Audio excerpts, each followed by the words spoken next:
વલસાડના ઇન્ડિયન ઓઇલના Shailesh petrol pump પર ગ્રાહકો સાથે છેતરપિંડીનો વિડીયો વાયરલ। વલસાડમાં કોન્વેન્ટ સ્કૂલ પાસે આવેલા ઇન્ડિયન ઓઇલ કમાણીના શૈલેષ પેટ્રોલ પંપ પર ગ્રાહકો સાથે છેતરપિંડી આચરવામાં આવતી હોવાનો એક વિડીયો સોશિયલ મીડિયામાં ખૂબ જ વાયરલ થઈ રહ્યો છે, જેમાં પેટ્રોલ ભરાવવા ગયેલા એક જાગૃત ગ્રાહકે પંપ સંચાલકોની પોલ ખુલ્લી પાડી દીધી હતી। ઘટનાની વિગતો મુજબ ગ્રાહકે પોતાના વાહનમાં પેટ્રોલ પુરાવ્યું ત્યારે નોઝલમાંથી પેટ્રોલ નીકળ્યા વિના જ મશીનમાં રીડિંગ સતત વધતું હોવાનું તેના ધ્યાને આવ્યું હતું। પેટ્રોલ લખાવ્યા બાદ પણ ટાંકીમાં ઓછું ઈંધણ આવ્યું હોવાની જાણ થતાં ગ્રાહકે સ્થળ પર જ હોબાળો મચાવ્યો હતો અને આ સમગ્ર ઘટનાનો લાઈવ વિડીયો પોતાના મોબાઈલમાં કેદ કરીને સોશિયલ મીડિયા પર વહેતો કર્યો હતો। ગ્રાહકો સાથે થતી આ ઉઘાડી લૂંટ અને છેતરપિંડી સામે લાલ આંખ કરી ભોગ બનનાર ગ્રાહકે હવે આ મામલે ગ્રાહક સુરક્ષા મંડળમાં સત્તાવાર ફરિયાદ કરવાની તજવીજ હાથ ધરી છે। આજો આ મીટર ફરે છે પણ પેટ્રોલ નથી આવતું। એ બંધ કરે મીટર બંધ કરે। આજો આ મેનેજર સાહેબ છે અહીંયાના। અમે ચાલુ કરો મીટર ચાલુ કરો આની અંદર ભાઈ બીકર લાવો બીકર લાવો। ના ના મેં પેટ્રોલ પુરાવ્યું અત્યારે મેં જોયું મીટર જમ્પ કરે ડાયરેક્ટ। આમાં ઝીરો કરો ના ઝીરો કરો મીટર ઝીરો કરો। હા ભાઈ બીકર લાવો પાછું બીકર લાવો। આ એર મારે તમે અહીંયા દેખાય આજો એર મારે આજો ભાઈ આજો પેટ્રોલ નથી નીકળતો બી મીટર ફરે છે તમારું। ભાઈ આ કેવી રીતે થયું? આ Shailesh petrol pump yes bank ની સામે બધા જોઈ લેવો। નાઈ શાંતિ ની બીકર લાવો ચાલો બીકર આમાં મારો પાછું મને ખબર પડી જ જાય ભાઈ।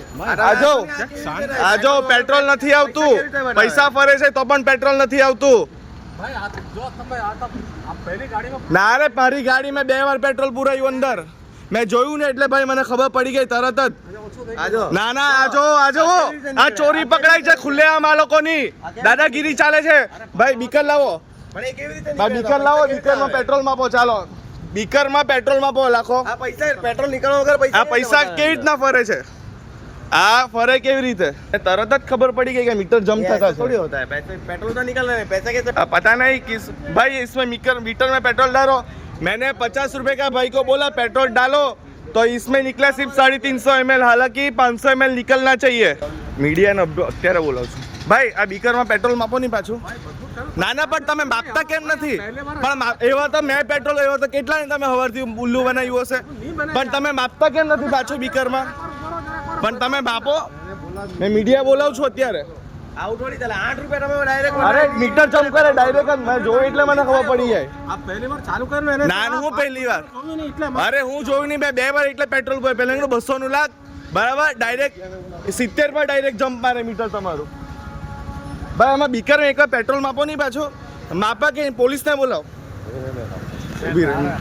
ના પોલીસને બોલાવો નહીં તો નહીં પણ માપો નહીં એકવાર તો માપો। તમે સાચા છો તો પાછું કાઢીને માપો છો પેટ્રોલ 50 નું લાખો આની અંદર પાછું આલુ કાર્ડ લખો આલુ કાઢો ये खाली करो अभी भाई ये तो बहुत सुबह है ना। ना सुबह नहीं खोटी बात एवा तो કેટલા ને તમે જુઠ્ઠું બોલે। वो थोड़ी सा यार कोई मैं पुलिस ने भी बोलाव છું। ના ના હું કામ શાંતિ રાખું ખોટી વાત ભાઈ। આ જો આ મીટર પેટ્રોલ નથી આવતું તો પણ મીટર ફરે છે આ લોકોનું। डायरेक्ट 18 रुपया वधी गयो है और पेट्रोल नहीं निकले। વલસાડ સિટી પોલીસે બાઇક ચોરી કરતી મૂસા ગેંગનો પર્દાફાશ। 2 રીઢા ચોર ઝડપ્યા। ચોરીની 15 મોટરસાઇકલ અને બનાવટી આરસી બુક સાથે 4 લાખનો મુદ્દામાલ કબજે। વલસાડ સિટી પોલીસે આંતરજિલ્લા વાહન ચોરી કરતી એક કુખ્યાત ગેંગનો પર્દાફાશ કર્યો છે। મૂસા ગેંગ તરીકે ઓળખાતી આ ટોળકી માત્ર વાહન ચોરી જ નથી કરતી પરંતુ ચોરીના વાહનોની બનાવટી આરસી બુક બનાવી તેને વેચવાનું મોટું કૌભાંડ પણ ચલાવતી હતી। પોલીસે આ ગેંગના 2 મુખ્ય સાગરીતોને ઝડપી પાડી ગુજરાતના અલગ અલગ જિલ્લાઓના 15 જેટલા ગુનાઓનો ભેદ ઉકેલી કાઢ્યો। વલસાડ જિલ્લા પોલીસ વડા યુવરાજસિંહ જાડેજાના માર્ગદર્શન હેઠળ Valsad city PI DD Parmar અને તેમના એટીએમની ટીમે વાહન ચોરો વિરુદ્ધ લાલ આંખ કરી છે. પોલીસે બાતમી અને ટેકનિકલ સર્વેલન્સના આધારે સુરતના સલાબતપુરા વિસ્તારમાંથી સરફરાજ મિયા પંડોલિયા અને મોહમ્મદ ઇસ્માઇલ મુસાજી નામના 2 આરોપીઓની ધરપકડ કરી છે. પોલીસ તપાસમાં આ મુસા ગેંગની મોડસ ઓપરેન્ડી ચોંકાવનારી છે. આરોપી સરફરાજ વાહન ચોરી કરતો હતો, જ્યારે ઇસ્માઇલ મુસાજી સુરતના અમીરસ ઉર્ફે અજય રાણા પાસે જઈને ચોરીના વાહનોની બનાવટી આરસી બુકો બનાવડાવતો હતો. મળતી વિગતો મુજબ અમીરસ રાણા માત્ર 3500 થી 4000 રૂપિયામાં ડુપ્લિકેટ આરસી બુક બનાવી આપતો હતો, જેના આધારે તેઓ આ વાહનો અલગ અલગ જગ્યાએ વેચી દેતા હતા અને મળેલા પૈસા સરખે ભાગે વહેંચી લેતા હતા. પોલીસે આરોપીઓ પાસેથી હોન્ડા યુનિકોર્ન, સ્પ્લેન્ડર સાઇન અને પેશન પ્રો જેવી અલગ અલગ કંપનીઓની કુલ 15 મોટરસાઇકલો કબજે કરી છે.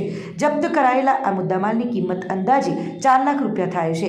આ ધરપકડથી માત્ર વલસાડ જ નહીં પરંતુ નવસારી, ભરૂચ, વડોદરા ગ્રામ્ય, સુરત ગ્રામ્ય, દાહોદ અને પશ્ચિમ રેલવે વડોદરાના હદ વિસ્તારમાં થયેલી વાહન ચોરીઓના કુલ 15 ગુનાઓ ડિટેક્ટ થયા છે. હાલ પોલીસે બનાવટી આરસી બુક બનાવનાર વોન્ટેડ આરોપી અમીરશ ઉર્ફે અજય રાણાને પકડવા માટે ચક્રો ગતિમાન કર્યા છે.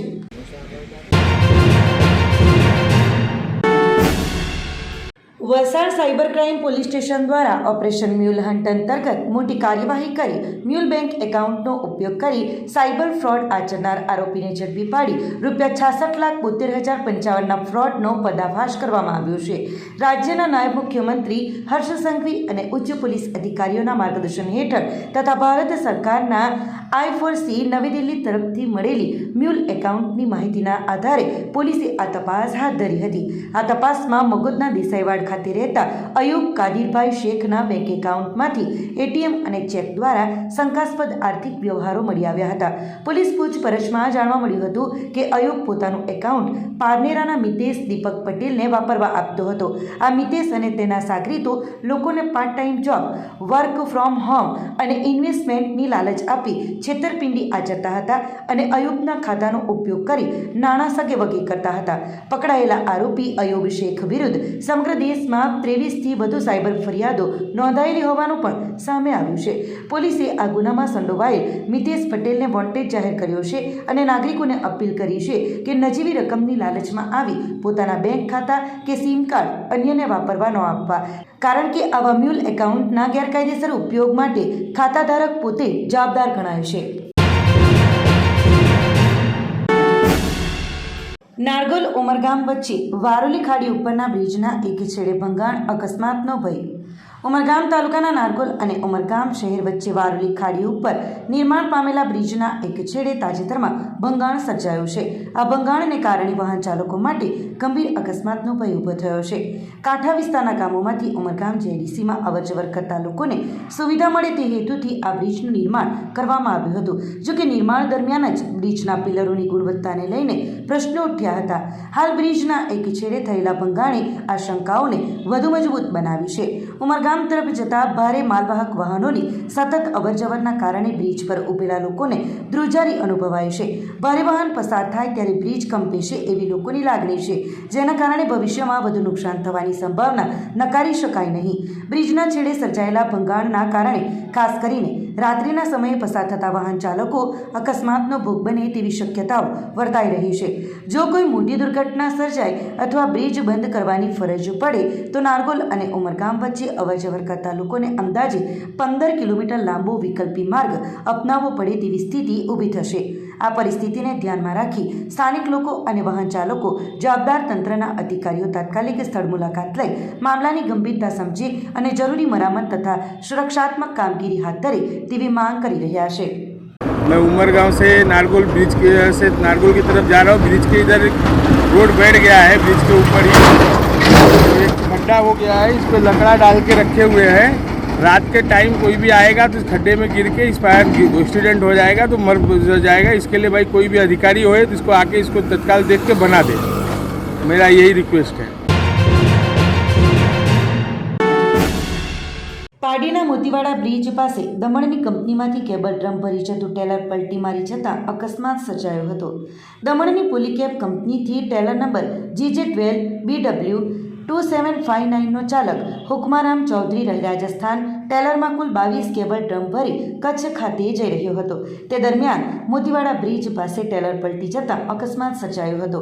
ક્રેનની મદદે માલસામાન અને ટેલરને સાઈડ કરવાની તજવીજ હાથ ધરાઈ હતી.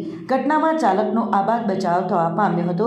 જો કે ટેલરની બોડીને અંદાજે 50,000 તથા માલસામાન રૂપિયા 1 લાખ સહિત અંદાજે 1.50 લાખનું નુકસાન થયું હોવાની પાટી પોલીસ મથકે રમાકાંત શોભનાથ શર્માએ ટેલર ચાલક વિરુદ્ધ ફરિયાદ નોંધાવી હતી. વધુ તપાસ પોલીસે હાથ ધરી છે. ત્યારે કંપનીવાળાઓ વીમો પકવવા માટે ફરિયાદ થઈ હોવાની ચર્ચાએ પણ જોર પકડ્યું છે.